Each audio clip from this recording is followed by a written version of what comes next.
কিন্তু ঘটনাটা ঠিক না, উচিত হয় নাই।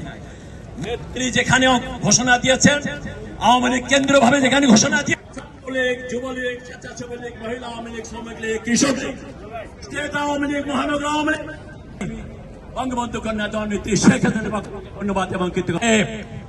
আপনি অসাংবিধানিক একটা পাতানি নির্বাচনের মধ্য দিয়ে প্রধানমন্ত্রী হয়েছেন। দিন এভাবে সবসময় যাবে। তুমি প্রধানমন্ত্রী হয়েছ, বেশি দিন থাকতে পারবে না।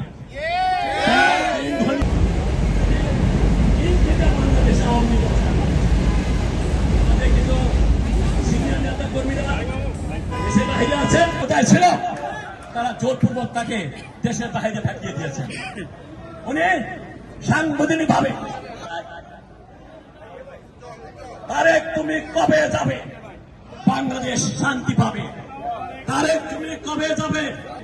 তুমি 21শে আগস্টে যে যারা 5ই আগস্টের পর আমাদের সাথে গাদ্দারি করেছে এবং 5ই আগস্টের পর